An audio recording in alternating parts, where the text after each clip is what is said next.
hi hi hi నమస్తే అందరు మంచిగా ఉండరా ఇగో మన first long video welcome our channel ఇవాళ మన రెసిపీ ఎగ్ పులావ్ అంటే అన్ని పులావులతో పోలిస్తే ఇది తొందరగా చేసుకోవచ్చు తొందరగా అయిపోతుంది ముందు మనం గుడ్లు ఉడకబెట్టుకొని పక్కకు తీసుకోవాలా తర్వాత ఆలుగడ్డల్ని కట్ చేసుకొని నూనెలో ఉప్పు పసుపు వేసి కొంచెం బ్రౌన్ కలర్ అయ్యే వరకు వేయించుకొని పక్కకు తీసుకోవాలా అట్లనే గుడ్లను కూడా నూనెలో పసుపు ఉప్పు వేసి కొంచెం డీప్ ఫ్రై అయ్యే వరకు గుడ్లను ఫ్రై చేసుకొని పక్కకు తీసుకోవాలి గుడ్లను అట్లా ఫ్రై చేసుకుంటే ఒకటికి రెండు తినబుద్ధి అవుతుంది ఆ తర్వాత పొయ్యి మీద బగాను పెట్టుకొని ఆయిల్ హీట్ చేసుకొని లవంగాలు బిర్యానీ ఆకు బండ పువ్వు సాజీరా దాల్చిన చెక్క ఉల్లిగడ్డలు అనాస పువ్వు అవన్నీ వేసుకొని కొంచెం ఫ్రై చేసుకోవాలి అవన్నీ మాడిపోనియద్దు మంచిగా లో ఫ్లేమ్లో పెట్టుకొని ఫ్రై చేసుకోవాలి ఉల్లిగడ్డలు ఇంకా కొంచెం ఫ్రై అయ్యే వరకు మూత పెట్టుకొని తీసి ఒకసారి చూసి కళ్యామాకు వేసుకొని కలుపుకోవాలి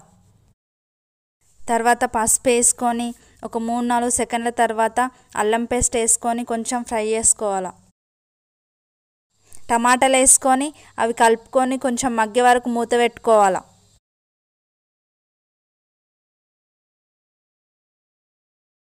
టమాటాలు కొంచెం మగ్గినాక కారం ఉప్పు వేసుకొని కలుపుకోవాలి అవి టమాటాలకు పట్టే వరకు అట్లనే కలుపుకుంటూ ఉండాలి కొద్దిసేపు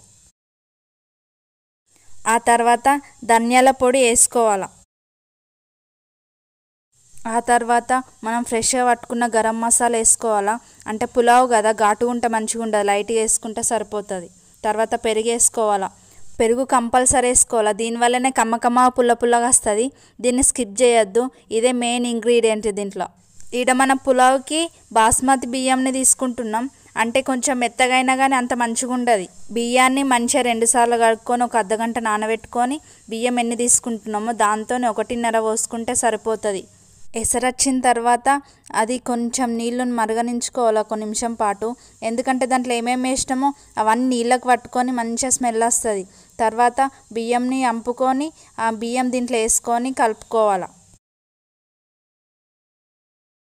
కొత్తిమీరని ఎసరికి నీళ్ళు పోసిన తర్వాత మూత పెట్టుకునే ముందు కొత్తిమీర వేసుకోవాలా కానీ నేను బియ్యం వేసినాక కలుపుకునే ముందు కొత్తిమీర వేసుకున్నా అట్లయినా సరే ఫ్లేవర్ మంచిగా వస్తుంది ఆ తర్వాత మనము నూనెలో ఫ్రై చేసుకున్న ఆలుగడ్డలు ఉంటాయి కదా అవి ఆడాడ వేసుకొని కలుపుకోవాలి మూత పెట్టుకోవాలా మధ్యలో ఒకసారి మూత తీసుకొని కలుపుకోవాలా నీళ్ళు కొంచెం మగ్గినట్టు అనిపిస్తే లో ఫ్లేమ్లో పెట్టుకోవాలా ఆ తర్వాత ఫ్రై చేసుకున్న ఎగ్స్ ఉంటాయి కదా ఆడాడేసి కొంచెం లోపలికి అనాలి మనం గుడ్లను ఉడికించిన తర్వాత ఫ్రై చేసుకునే ముందే గార్లు పెట్టుకోవాలి గుడ్లకు అట్లా చేసుకున్న గుడ్లను ఇట్లా 80% ఉడికిన పులావులు వేసుకుంటే ఆవిరి మంచిగా గుడ్లకు పట్టుకొని ఫ్లేవర్ మంచిగా ఉంటుంది లో ఫ్లేమ్లో 10 నిమిషాలు ఉంచుకొని దించేసుకొని సర్వ్ చేసుకుంటే వేడి వేడి పులావ్ ఇంకేంది ఇక కుమ్ముడే సరే మరి సబ్స్క్రైబ్ చేసుకోండి పైలం మళ్ళా